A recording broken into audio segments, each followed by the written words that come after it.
Hi, I'm Christy. I want to talk to you today about IEPs, or Individualized Education Plans, for school-age students. These are typically more complex and have greater detail than 504 plans that I talked about in the last video. Schools sometimes are not always a help in getting one, so I want to help and answer some of your questions, I hope, in this video. They are mandated by the Individuals with Disabilities Education Act, and they fall under the Free Appropriate Public Education, or FAPE. They are designed for students that are 3 years old through 12th grade, although there are some instances where they can go until your 22nd birthday. The intention of an IEP is to provide the services and supports that a student needs to succeed in school. It is a legally binding document, and it's designed for students who generally will not succeed in a general education classroom for the whole day.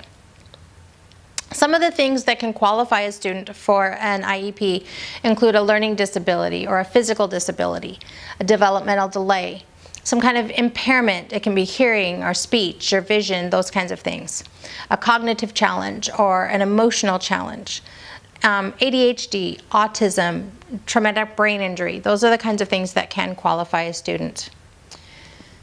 Just like with a 504 plan, there is a team that meets and decides and creates the IEP plan. This will include parents, the student if they're old enough and mature enough, a special education teacher, a general education teacher, a school representative, any therapists or specialists that are needed, and then anyone else that any of those people might invite in to offer their insights or opinions. To qualify, the process starts with testing and evaluation, and then a document is written.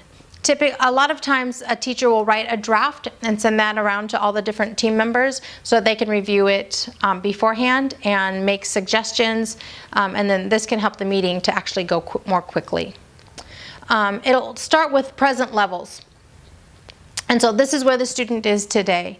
And here are the testing and evaluations that we did, and that this is how we came up with those present levels.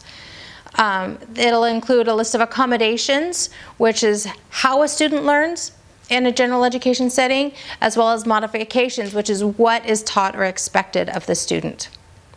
It will also include any services or supplementary aids that the student might need. One of the things that's different is that an IEP includes annual goals and benchmarks, very specifically listed out. And it'll show how they're going to be monitored and reported. So a lot of times it'll be the student will do this activity 8 times out of 10 as monitored by a general education teacher or something along those lines. But that tells you very specifically how it's going to be measured and who will do it. It'll talk about how they are going to participate in a general education setting. In my son's case, that's typically been in PE or in an elective since he's been in junior high and high school. It'll include the effective dates. An IEP is good for 1 year. And so it'll have it starts on this date, it ends by this date, and that means by the end date, you need to have met again for your next one to go into effect, to keep it in place for the following year. It'll also include options for like extended school year, which is a form of summer school to make sure that you don't regress over the break. Transportation services, things like that. And then if the student is over 16, it may also include a transition plan as to what they will do after high school. At the actual meeting, they'll start with reviewing your legal rights, and they'll probably give you a document of all of those legal rights and make sure that you know what your rights are. Then they'll discuss the draft or the IEP if they haven't sent out the draft ahead of time. All of the different team members will give their reports, and they'll make sure that all of the parts that are necessary for that student are completed. You'll sign, everybody that is present at the meeting will sign that they were there.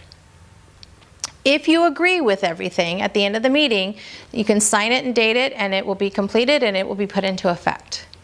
If you do not agree, do not sign that you agree. And if you don't agree, you do have several options. You can schedule another meeting to continue the discussion, and hopefully everybody can come to an agreement at that point, and then you can put it into effect and life is good. If not, you can request mediation. The next step would be filing a due process complaint.